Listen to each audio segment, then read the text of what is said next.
Hello YouTube, Dave here again. Welcome to day number 3 of our Goblin test week. So this is the week where we make characters for a first level fighter for each version of the Dungeons & Dragons game, or at least all of the numbered editions. So first, second, third, fourth, and fifth. I did have someone request that I make a character using the basic expert rules, and I would love to do that. The unfortunate thing is that I don't own any of that. I don't own the basic or expert rules. I have the master rules, but they don't allow you to make first level Dungeons & Dragons characters. So where I want to do this based off of products that I actually own in my collection. Unfortunately, at this point, I can't do this for basic D&D. If I do get the basic and expert rules, then at some point I would absolutely love to do revisit this and make a character for that rule set. But right now I just don't have that. But today we are going to be moving into 3rd edition. So this is the first version of the game to match the rule sets that we're more or less familiar with today. So this is the first one to have the D20 system for its major combat mechanics. It's also the first one to introduce to use the 4d6 method of character stat generation as its default method. So let's just go right into the player's handbook here. Alright, so introduction, ability scores.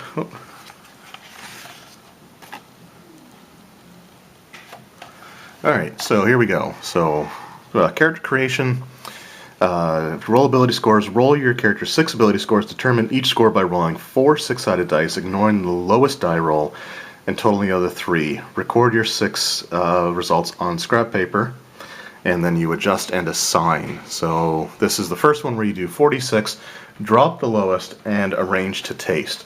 So we're going to start off with that. Now again, we're making a human fighter. We're going to use the random starting gold to determine what kind of equipment we can have. If possible, I would like to be able to maintain the same chainmail, shield, and longsword approach. Now, just a quick note, if anybody's looking closer at this character sheet, this is a 3.0 D&D character sheet. Now, you can tell that by having things such as the use rope skill, which is not something that 3.5 had.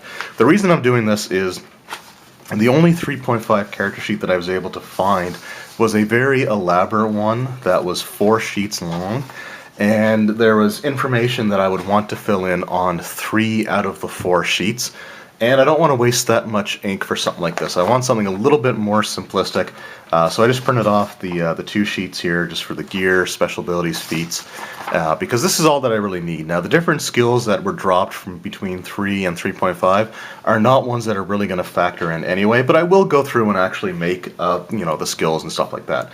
Now, as a human fighter, I'll be starting off with 2 actual feats, and what I'm going to do is I'm going to choose these feats, hopefully in such a way that I can get use out of both of them in combat. So let's start off here. Just move this kind of up, and we got our scrap paper here. And we'll just kind of zoom in a bit so we can see the rolls. So 4d6, drop the lowest, arrange to taste. So we'll see what we get here for stats.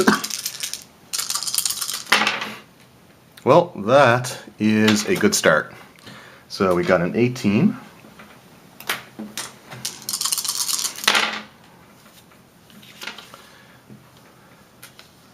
A 15. 13.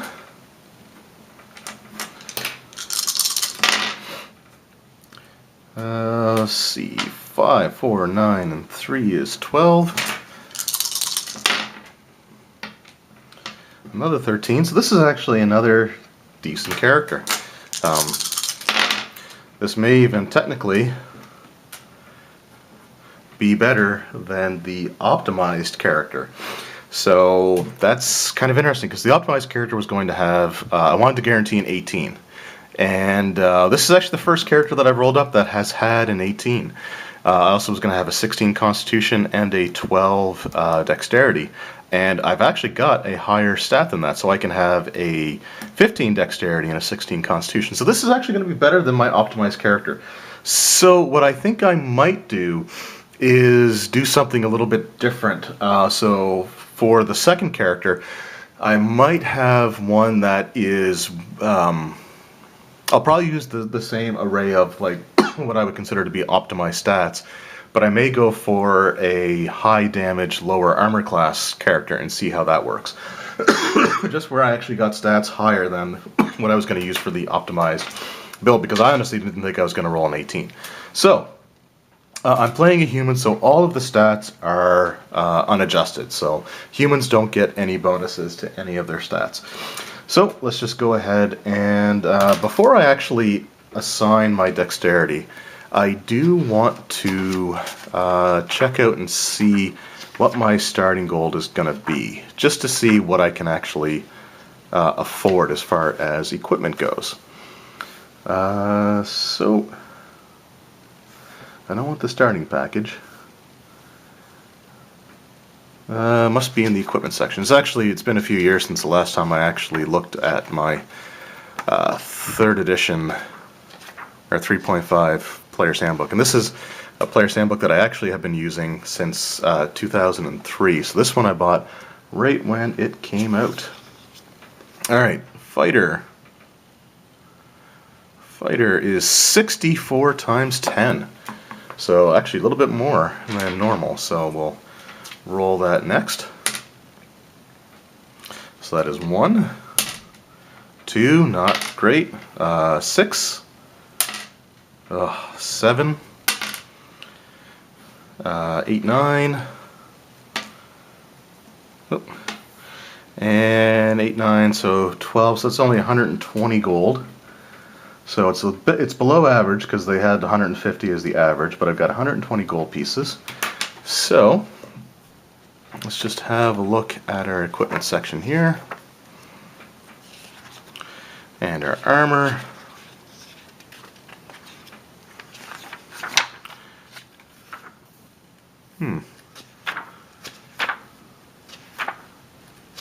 I guess they had the weapons first before the armor.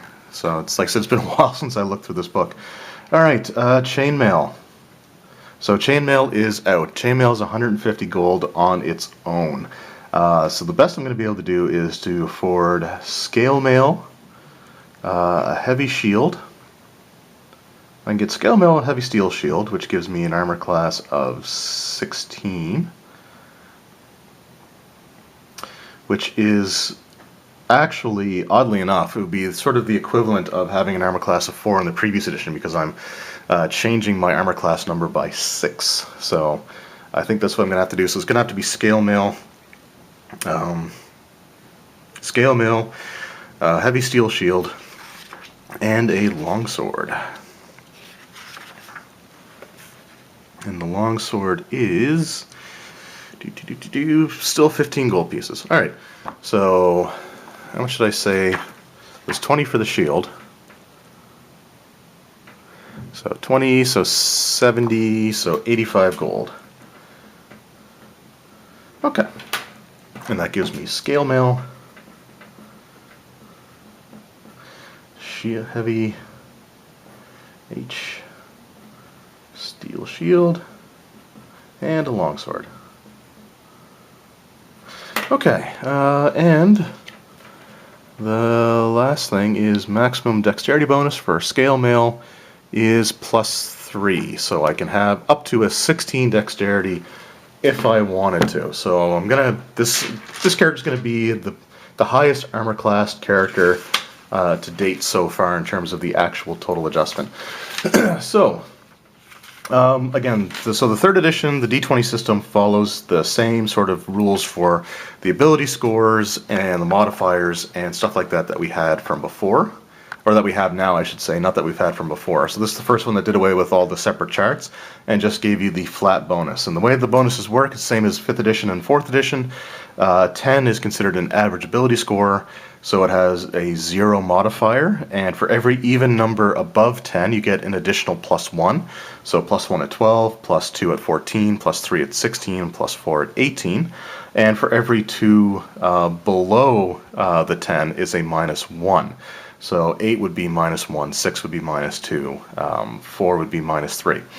And the odd numbers in between don't change anything, so having like an 8 or a 9 gives you -1, having 12 or 13 gives you a +1. So I'm not going to bother opening the book for that, so let's just assign our stats. So we've got our 18, which is going to go here into strength. Which let's fill out our character name. So all these guys are going to be various versions of Athan Jasan. Just because it's one of the few names that I've ever come up with for a D&D game, and it's one that I constantly reuse as often as I can. So class is fighter, race is human, alignment is lawful good, level is 1, deity doesn't really matter in this so much because he's not a cleric. Size is medium. Age is going to be it's 3rd edition now, so I think he was 19 before. Let's make him 20. Let's make him 21. He's male, 5 foot. I think it was 10 inches and 165 pounds. Eyes green, hair brown, and fair complexion. All right. So 18 strength, which gives me a +4 modifier. Dexterity is going to be 15, which gives us a +2 modifier, because 14 gives us +2. We don't get +3 until 16, which our whoops, that looks bad. Our constitution is going to be 16, so that is +3. So like I said, this character is going to have better stats than the optimized character. So for the second character I make for 3rd edition, I'm going to do one where it's just going to be two-handed weapon, no shield, so lower armor class altogether. Intelligence, so we've got our 18, 15, and 16 used. Intelligence, probably going to put as a 12, which gives us +1. And then we'll do 13 and 13, +1 and +1. All right. So now let's actually do up our skills first. Let's just get that out of the way. So as a fighter, I get 4 extra skill points at 1st level. And we'll zoom back out here. Alright, so at 1st level I get 2 plus intelligence modifier times 4 for my skill points. So that would be 3, so that's 12, so I get 16 skill points. I can put a maximum number of ranks in skills for equal to my class skills equal to my level +3. So what I'm going to do, just to make things easy, is I'm going to pick 4 of my class skills, and I'm going to just put the maximum amount of ranks in there. I also get at 1st level, so I'm actually going to start with 3 feats at 1st level, because I get one for being a 1st level character. I just want to make sure that that is right, because it has been a while. But I'm pretty sure, yeah, everyone gets a feat at 1st level. So I'm going to have 3 feats to start off with. So let's just look at our class skills first. Let's get the skills out of the way. I'll do everything else up, and then I'll put I'll do the feats actually first, because they may change some of my numbers. So skills are climb, craft, handle animal, intimidate, jump, ride, swim. So let's do intimidate. So just look on the sheet here until we find intimidate. We will do that. And now if I were making this character, let's actually do this as if I was making this character to play. So I'm going to take 3 class skills, max them out, and I always want to have some points in the perception skills. Now in 3rd edition, perception was broken down into spot and listen, and they were both considered to be cross-class skills for the fighter.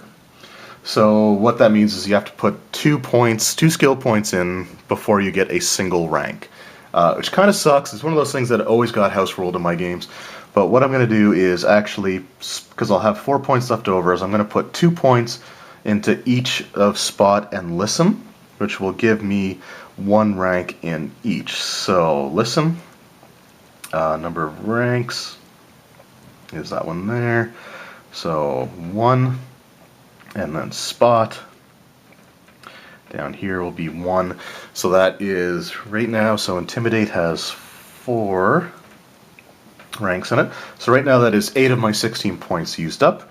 So let's also use for skills, let's do ride, because that makes sense. And let's do handle animal. So let's just say that this guy would be someone who's used to dealing with horses and, you know, is an accomplished rider to start off with. So handle animal, 4 ranks, ride. I'm just going to put war horse because I think you have to choose what you were good at with in this version of the game. Not that it's going to matter too much because again it's not going to factor into the combat here. But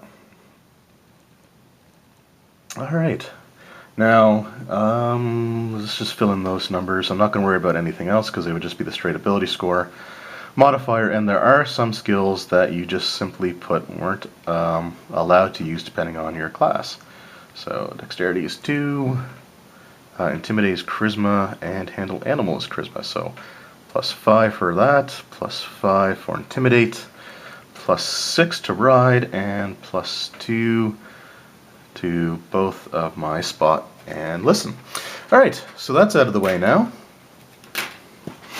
Alright, let's have a look at our feats next, and then I'll fill in all the other class stuff. Like I said, just because the feats that you choose can affect some of your numbers, so I'd rather get that out of the way first. So I've got 3 feats to deal with, and I think, like I said, I think I'm going to do ones that will make the most sense for my character. So yeah, let's give him the maximum number of chances here. So for feats, I'm going to take dodge, which gives me +1 dodge bonus to armor class against a single opponent, and I can select a new opponent on any action. So that'll increase my armor class. I'm also going to take improved initiative.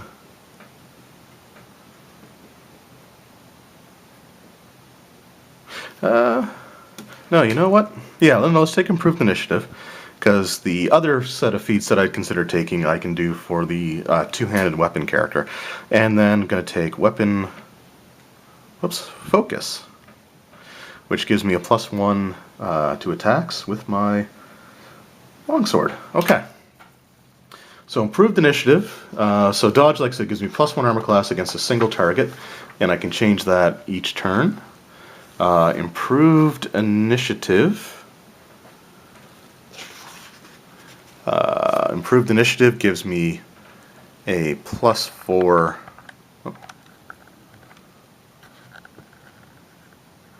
Gives me a +4 bonus on initiative checks, and weapon focus.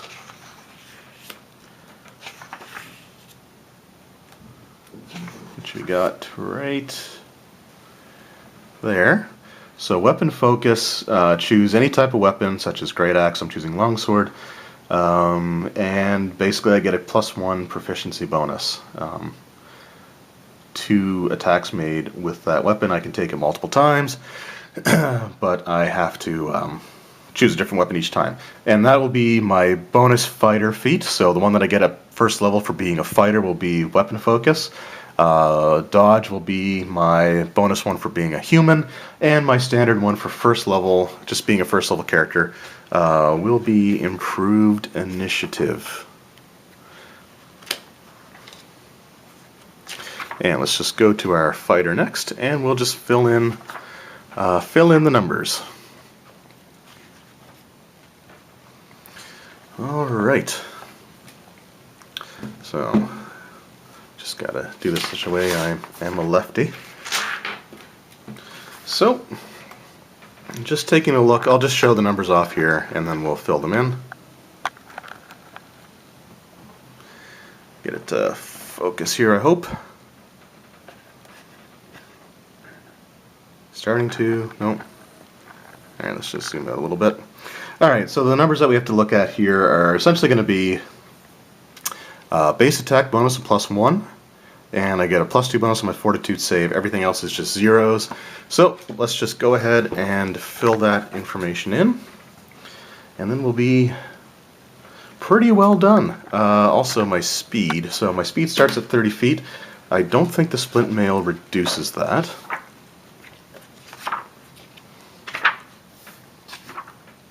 Whoop.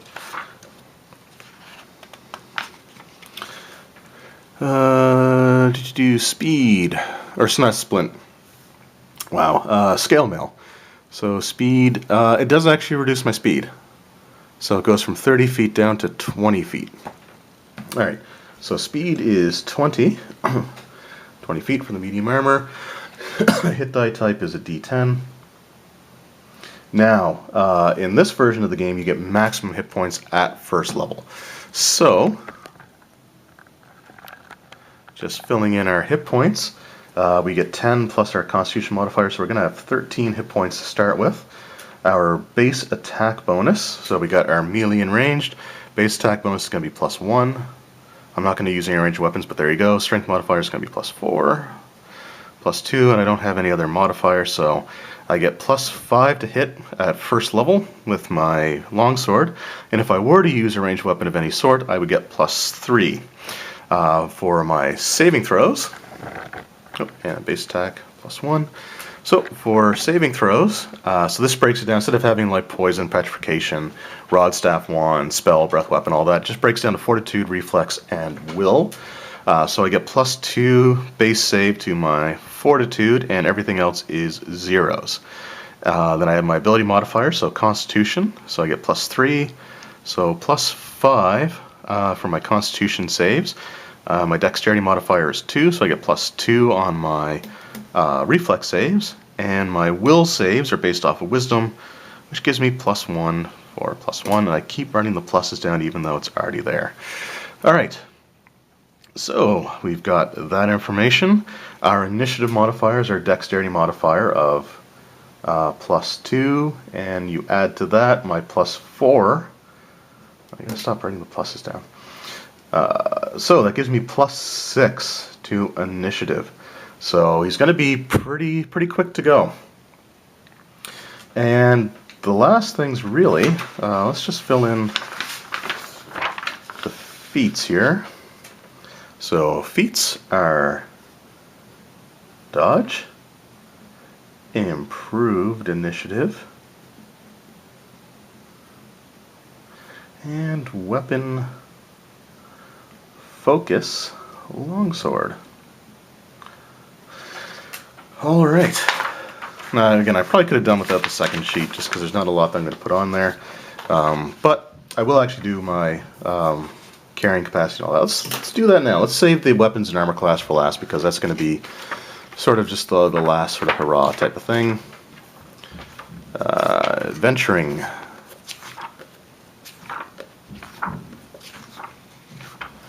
Where is the adventuring section? Let's, whoops, zoom out. Alright, adventuring, page 161 for my carrying capacities. I'm not going to worry too much about doing all the multipliers unless it's like super easy math. So carrying capacity for a strength score of 18.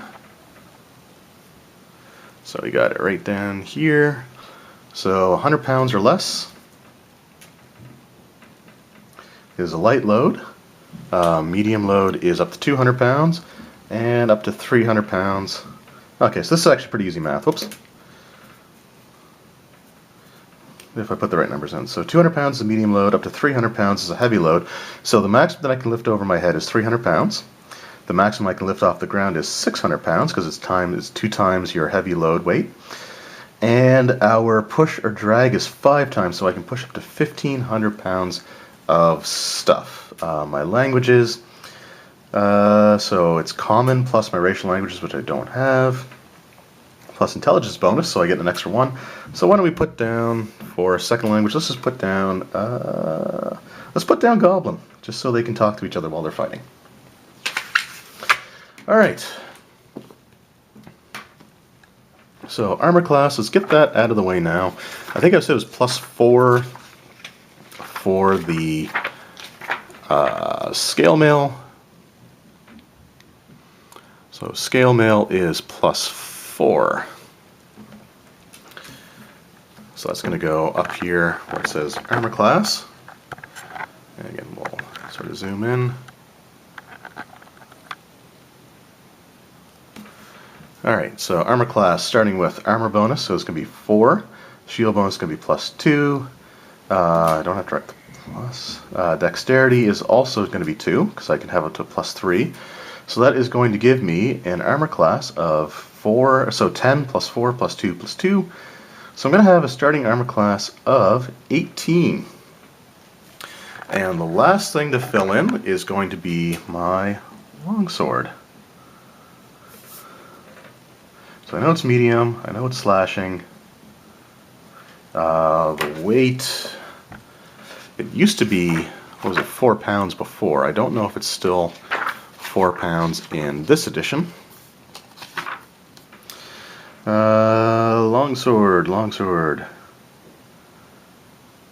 Longsword is, yeah, it's still 4 pounds.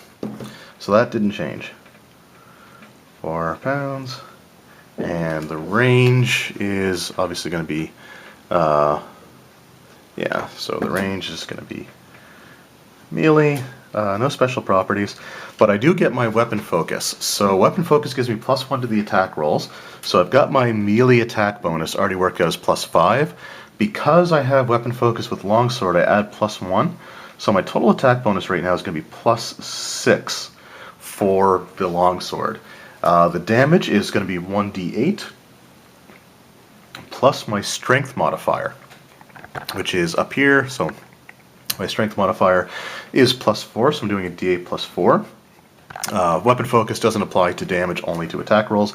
And for criticals, I believe, so this version of the game had critical ranges. You know, 4th edition and 5th edition both have just, you know, you crit on a natural 20, but this game had ranges. So I get what's called a chance for a critical on a 19 or a 20. So if I roll a 19 or 20 on the die, then it's called a chance for a critical. And what you have to do then is you confirm the critical. So you have to roll a second attack to see if you actually get the critical or not. If you succeed, so if your second roll would equal or exceed the target's armor class after rolling a 19 or 20 on the initial roll, then you get a critical, which does, in this case, double damage. So what that means is I would roll the dice twice, and then I add my modifiers twice. That's something that changed in later editions. So in 4th and 5th edition, you don't double your modifier. At least I know for sure you don't do it in 5th. I'll have to look at the 4th one again, but in this case, you double everything. So you roll essentially 2 sets of damage, which makes something like a great axe pretty nasty because it does ×3. And where is the war pick? Or the heavy pick? Because I believe the heavy pick, yeah, so the picks, yeah, there we go. So the heavy pick is actually ×4, so you can do a lot of damage with that, but you have to roll a natural 20. So there we go. So the critical is 19 to 20 /2. And that is it. We've got our 3rd edition. We've got our 3rd edition fighter all taken care of, so that is completed. Again, the stats are actually better than what I would use for the optimal, so I'll make a secondary fighter for 3rd edition, and that will be a lower defense 2-handed weapon character, so we'll see how that works out. Anyway, thank you guys very much for watching. I hope you've enjoyed this series so far, and be sure to come back tomorrow, and we're going to take a look at building a fighter for 4th edition Dungeons & Dragons. So again, thank you guys very much for watching. Hope you enjoyed. We'll see you then.